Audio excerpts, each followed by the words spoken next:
শুভ সকাল বন্ধুরা, নমস্কার। তোমরা সবাই কেমন আছো? সকাল সকাল নতুন ব্লগ নিয়ে চলে এলাম। তোমাদেরকে আমার ব্লগে স্বাগত জানাই। শরতের আকাশ কি মনোরম দৃশ্য দেখো। হ্যাঁ, কি দারুণ লাগছে না? গাছগুলো দেখো কি সুন্দর লাগছে। আর ভোরের সকালের দৃশ্য তো ওই জন্যে আরও ভালো লাগছে। চলো, রান্না তো করতে হবে। আজকে বৃহস্পতিবার, নিরামিষ, তাই ছাতুর তরকারি করব। আলু দিয়ে, ঝিঙে দিয়ে রান্না আমি বসিয়ে দিয়েছি। ভাত বসিয়েছি আর এক সাইডে আমি চাটনি বসিয়েছি। তো কটা রুটি পরোটা করে নেবো, কেননা আজকে বৃহস্পতিবার, বাইরের জিনিস খাবো না। চলো, ভাতটাও একদিকে হচ্ছে আর গোটা কত আমি রুটি পরোটা করে নিচ্ছি। আমার ছেলে তো ভাত খেতেই চায় না, ওই জন্য ও রুটি পরোটা খাবে। তো দেখো, ঘি দিয়ে সামান্য ঘি দিয়ে ভেজে নিচ্ছি পরোটাগুলো। আর সবজি বাজার এনেছিল, সবজি বাজারগুলো কম করেই আনতে বলেছিলাম, কেননা আমার শরীরটা তো ভালো নেই, ওই জন্য কম করেই আনতে বলেছিলাম। তো কিছু কিছু জিনিস এনেছে। তো আজকে তো ওয়েদারটা তোমাদেরকে দেখিয়ে দিই, দেখো কেমন ধোঁয়াশা ওয়েদার। এখন 2:30 বাজে। এবার আমরা খেয়ে নেব।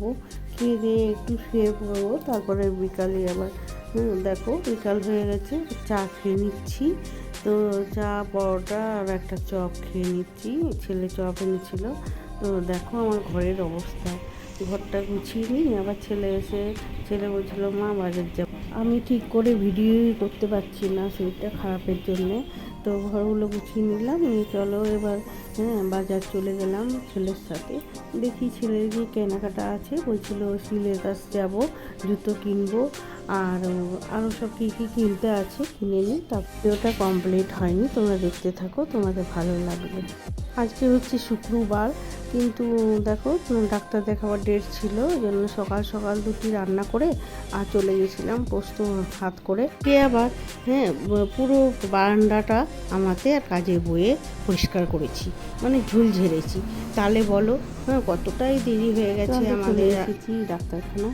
তো এই যে মহামায়া নার্সিংহোম দেখছো, মা মহামায়া হসপিটাল, এখানেই আমি ডাক্তার দেখাবো। এখানে ডাক্তারের নাম লেখানো আছে। তো একদিন আমি এসে ঘুরে গেছি, তো তোমাদের সাথে সেদিন আমি শেয়ার করতে পারিনি। তো দেখো আজকে দেখি, সেদিন আমার গুড়িয়া এসেছিল, জামাইও এসেছিল। তো সেদিন আমরা ঘুরে গেছি। সেদিন ডাক্তারবাবু ওটিতে ঢুকে আর বেরোয়নি। তো অনেক লেট হয়ে গেছিলো, অনেকেই ছিল, তারাও বাড়ি ফিরে গেল। তো ওই জন্য আজকে আবার এসেছি নাম লেখাতে। দেখো বন্ধুরা, আজকেও ডাক্তারবাবু অনেক লেট করছে, ওই জন্য আমাদের খিদে পেয়ে গেছে। কিন্তু বাড়িতে তো রান্না করেছি। তো তোমাদের দাদা ভাই আর আমি চলে এলাম রেস্টুরেন্টে। ওই যে টিউলিপ আছে, টিউলিপ রেস্টুরেন্ট, ওখানে খেতে চলে এসেছি। তো আমরা নিয়েছি রাইস আর চিকেন কষা আর হচ্ছে তন্দুর রুটি। তোমাদের দাদাভাই তন্দুর রুটি খাবে আর আমি রাইস খেয়ে নিচ্ছি। রিসেপশনে বলে এসেছি ডাক্তারবাবু এলে আমাদেরকে সঙ্গে সঙ্গে যেন কল করে, আর কল চলে আসবে এখনই। চলো তাড়াতাড়ি খেয়ে নিচ্ছি, ওই জন্য যে এখনই কল এলেই আবার দৌড়াতে হবে। রিসেপশন থেকে আমাদের কল করেছে, আমাদের ডাক্তার দেখানো হয়ে গেছে। তো খেয়ে দিয়েই আমরা ছুটেছিলাম যখন কল করেছিল, তারপরে আমার ডাক্তার দেখালাম।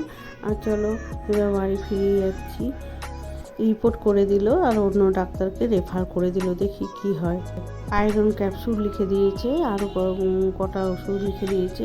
তো আমার ব্লাডটা এতই কম যে ব্লাডটা তৈরি হচ্ছে না কেন, ওই জন্য অন্য ডাক্তারের কাছে দেখাতে বলল। তো দেখি কোথায় কি ডাক্তার আছে। দেখো আমরা বাড়ি চলে এসেছি। এক ছাদ কাপড় মেলা ছিল, জানো তো, সন্ধ্যা হয়ে গেছে। তো কাপড়গুলো তুললাম আর তোমাদের দাদা ভাই ধূপ দেখিয়ে দিচ্ছে। তো চলো, তোমাদের ভিডিওটা ভালো লাগলে লাইক, শেয়ার, কমেন্ট করে দেবে, একটা সাবস্ক্রাইবও করে